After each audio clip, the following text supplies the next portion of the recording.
Assalamualaikum warahmatullahi wabarakatuh. Perkenalkan, kami dari kelompok 9. Jadi, di video kali ini kami akan mempresentasikan tugas besar kami pengantar metode statistika yang berjudul Analisis Indeks Pembangunan Manusia Daerah, Kabupaten atau Kota di Provinsi Papua berdasarkan persentase kemiskinan dan rata-rata lamanya sekolah. Selanjutnya masuk ke anggota kelompok. Yang pertama ada saya sendiri, Bagus Hari Caksono, dengan NIM 12221079 dari Program Studi Teknik Industri. Yang kedua ada Farezi Abista dengan NIM 12221094 dari Program Studi Teknik Industri. Yang ketiga ada Aryo Nugroho dengan NIM 12221089 dari Program Studi Teknik Industri. Yang keempat ada Ahmad Rehan Gusnisyam dengan NIM 12221084 dari Program Studi Teknik Industri. Yang kelima ada Renaldi Saputra Limbong dengan NIM 12221028 dari Program Studi Teknik Industri.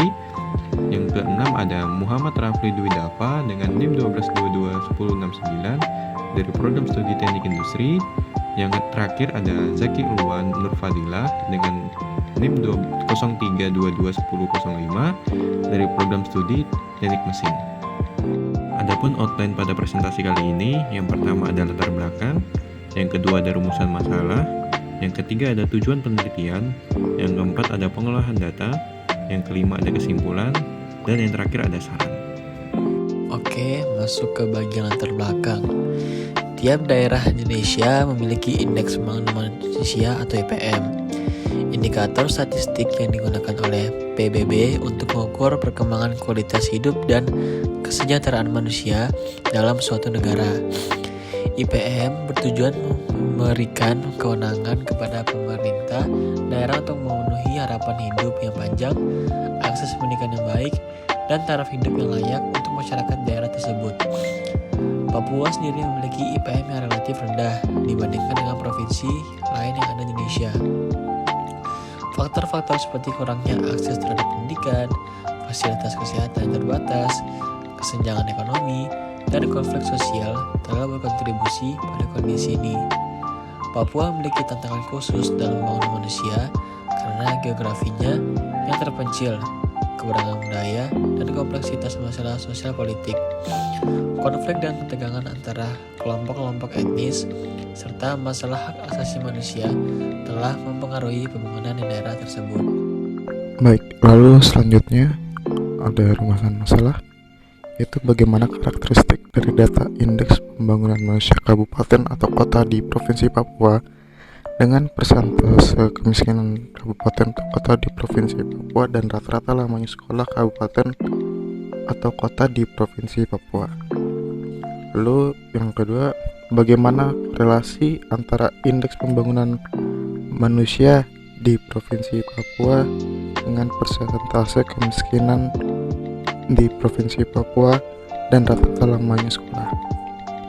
Lalu yang ketiga adalah bagaimana analisis regresi linear berganda dari data Indeks Pembangunan Manusia di Provinsi Papua dengan persentase kemiskinan di Provinsi Papua dan rata-rata lamanya sekolah di Provinsi Papua. Selanjutnya adalah tujuan penelitian. Tujuan penelitian yang pertama yaitu mengetahui karakteristik dari data Indeks Pembangunan Manusia Kabupaten atau Kota di Provinsi Papua dengan persentase kemiskinan kabupaten atau kota di Provinsi Papua dan rata-rata lamanya sekolah kabupaten atau kota di Provinsi Papua. Yang kedua adalah mengetahui korelasi antara Indeks Pembangunan Manusia Kabupaten atau Kota di Provinsi Papua dengan persentase kemiskinan kabupaten atau kota di Provinsi Papua dan rata-rata lamanya sekolah di kabupaten atau kota di Provinsi Papua. Yang ketiga adalah mengetahui analisis regresi linear berganda dari data Indeks Pembangunan Manusia Kabupaten atau Kota di Provinsi Papua dengan persentase kemiskinan kabupaten atau kota di Provinsi Papua dan rata-rata lamanya sekolah kabupaten atau kota di Provinsi Papua. Adapun pengolahan data tentang analisis Indeks Pembangunan Manusia daerah kabupaten atau kota di Provinsi Papua. Data yang digunakan dalam laporan ini yaitu berasal dari Badan Pusat Statistik atau BPS Provinsi Papua, yang dimana kami menggunakan variabel dependen itu X dan sebagai faktor yang mempengaruhi variabel dependen itu Y. Data yang kami gunakan itu adalah data Provinsi Papua, di mana data ini diambil berdasarkan tahun 2020. Pada variabel X itu menggambarkan persentase kemiskinan penduduk menurut kabupaten atau kota di Papua. Variabel X2 itu menggambarkan rata-rata lamanya sekolah masyarakat kabupaten atau kota di Papua. Dan variabel Y menggambarkan indeks pembangunan manusia kabupaten atau kota di Provinsi Papua.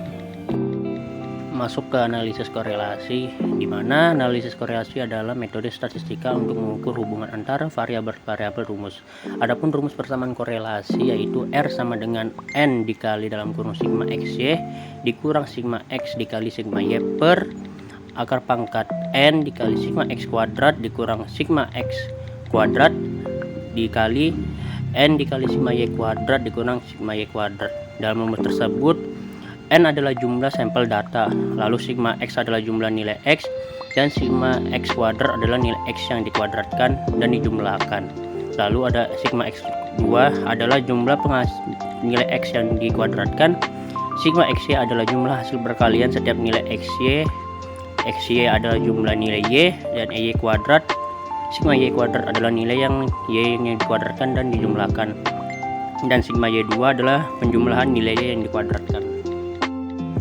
Lanjut masuk ke analisis regresi, yang dimana analisis regresi adalah metode untuk menguji pengaruh antara variabel satu dengan variabel lain. Regresi linear sederhana menggunakan rumus Y sama dengan A ditambah BX ditambah epsilon. Sedangkan regresi linear berganda menggunakan rumus Y sama dengan A ditambah BX1 ditambah CX2 ditambah DX3 ditambah epsilon. Adapun data tiap variabel yang kami gunakan, yang dimana kami menggunakan kabupaten atau kota di Provinsi Papua dengan X1 yaitu persentase kemiskinan, X2 yaitu rata-rata lamanya sekolah, dan Y yaitu indeks pembangunan manusia. Dan untuk data dapat dilihat pada tabel berikut ini. Pada statistika deskriptif, yang dimana kami menghitung nilai mean, standar deviasi, variance, sum, minimum dan maksimum dengan variabel indeks pembangunan manusia atau Y, persentase kemiskinan atau X1-nya, dan rata-rata lamanya sekolah atau X2-nya. Untuk datanya dapat bisa dilihat di tabel berikut ini. Kemudian masuk ke analisis korelasi.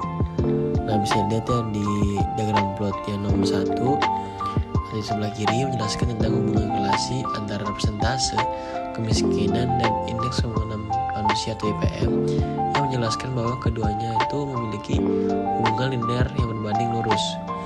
Kemudian diagram plot yang sebelah kanan menjelaskan tentang hubungan korelasi antara rata-rata lamanya sekolah dan indeks pembangunan manusia atau IPM, yang menjelaskan bahwa keduanya memiliki hubungan linear yang berbanding lurus. Baik, masuk ke plot dengan korelasi. Jadi pada tabel ini dapat disimpulkan bahwa jika Y itu naik sebesar 1 satuan, maka nilai X1 akan turun sebesar minus 0,22800175. Dan jika nilai Y naik sebesar 1 satuan, maka nilai X2 akan naik sebesar 0,96327143. Dan jika nilai X1 naik sebesar 1 satuan, maka nilai X2-nya akan turun sebesar minus 0,32430808. Hal ini menunjukkan variabel Y memiliki pengaruh yang negatif terhadap variabel X1. Kemudian masuk pada tabel regresi statistik. Untuk data bisa dilihat pada tabel berikut ini. Maka dapat disimpulkan pada tabel berikut ini yaitu penurunan jumlah masyarakat miskin ternyata mampu meningkatkan kualitas pembangunan manusia yang dicerminkan dengan kenaikan indeks pembangunan manusia. Sedangkan ketika pertumbuhan ekonomi meningkat, maka juga mampu meningkatkan kualitas pembangunan manusia. Selanjutnya masuk ke hasil analisis regresi uji serentak. Untuk data bisa dilihat pada tabel berikut. Pada tabel berikut dapat diketahui bahwa significance F memiliki nilai sebesar 0,000, Maka dapat disimpulkan bahwa akan terdapat setidaknya p-value yang signifikan dikarenakan significance f-nya ada di bawah dari alfa yaitu 0,05.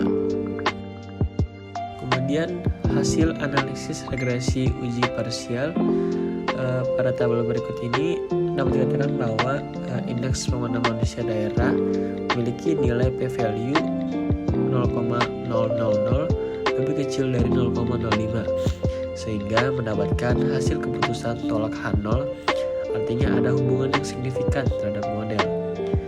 Dapat diketahui nilai p-value untuk persentase kemiskinan X1 sebesar 0,073 lebih besar dari 0,05, maka mendapatkan hasil keputusan gagal tolak H0, artinya tidak ada hubungan yang signifikan terhadap model. Kemudian dapat diketahui juga bahwa nilai p-value untuk rata-rata lamanya sekolah yang diberikan X2 sebesar 0,000 lebih kecil dari 0,05 sehingga mendapatkan hasil keputusan tolak H0, artinya ada hubungan yang signifikan terhadap model. Kemudian hasil analisis regresi linear berganda yaitu berdasarkan pada tabel sebelumnya diperoleh persamaan regresi berganda sebagai berikut. Y sama dengan A ditambah B1 X1 tambah B2 X2. Y sama dengan 33,401 tambah 0,054 X1 dan ditambah 3,582 X2. Maka dapat disimpulkan yaitu pada kesimpulan pertama, statistika deskriptif menunjukkan bahwa hasil rata-rata analisis indeks pembangunan manusia di kabupaten atau kota di Provinsi Papua yaitu 57,288 dengan standar deviasi sebesar 11,284 dan variansi sebesar 127,338. Kemudian terdapat sum sebesar 1661,340 serta nilai minimum sebesar 31,550 dan nilai maksimum yaitu 79,940. Rata-rata persentase kemiskinan yaitu 31,428 dengan standar deviasi sebesar 20,107 dan variansi sebesar 404,288 rupiah. Kemudian terdapat sum sebesar 911,400 serta nilai minimum yaitu 5,700 dan nilai maksimum yaitu 81,710. Rata-rata lamanya sekolah yaitu 6,152 dengan standar deviasi sebesar 3,099 dan variansi sebesar 9,602. Kemudian terdapat sum yang sebesar 178,420 serta nilai minimum yaitu 1,130 dan maksimum yaitu 11,560. Untuk kesimpulan kedua yaitu dapat diketahui bahwa uji korelasi antara indeks pembangunan manusia Y dengan presentasi kemiskinan X1 dan rata-rata lama sekolah X2 untuk masing-masing variabel prediktor pada level signifikan A 0,05 diperoleh beberapa keputusan, yaitu gagal tolak H0 dan tolak H0. Untuk yang gagal tolak H0 maka pre-value lebih besar dari A, artinya tidak terdapat hubungan linear antara variabel respon dengan dua variabel tersebut. Dan untuk yang tolak HO maka pre-value lebih kecil dari A, artinya terdapat hubungan linear antara variabel respon dengan dua variabel tersebut. Nilai korelasi antara variabel Y dengan variabel X1 sebesar min 0,228 yang dapat dikatakan bahwa tingkat hubungan korelasi pada dua variabel tersebut rendah. Nilai korelasi antara variabel Y dengan variabel X2 sebesar 0,963 yang dapat dikatakan bahwa tingkat hubungan korelasi pada dua variabel tersebut kuat. Adapun kesimpulan ketiganya dengan model regresi yang diperoleh adalah Y sama dengan 33,401 ditambah 0,054 X1 ditambah 3,582 X2. Artinya setiap bertambahnya satu satuan nilai persentase kemiskinan mengakibatkan indeks pembangunan manusia akan naik sebesar 0,054 dengan syarat nilai jumlah penduduk yang dihimpun konstan dan setiap pertambahan satu satuan X akan meningkatkan Y sebesar 3,582 dengan syarat rata-rata lamanya sekolah yang dihimpun konstan. Baik, dan yang terakhir adalah saran untuk kedepannya. Peneliti selanjutnya diharapkan sampel dalam penelitian lebih diperluas, karena sampel dalam penelitian ini hanya menggunakan satu kabupaten atau kota yang hanya ada di Provinsi Papua dan dapat menambah variabel independen penelitian. Tentunya dalam melakukan sebuah percobaan atau eksperimen, suatu data yang jelas itu sangat penting. Penelitian harus lebih teliti dalam memasukkan data dan mengikuti langkah-langkah yang sudah ditentukan. Apabila perhitungan analisis dari suatu data salah, maka akan berakibat perhitungan yang lainnya juga salah. Sekian presentasi dari kelompok kami, kurang lebihnya mohon dimaafkan. Wassalamualaikum warahmatullahi wabarakatuh.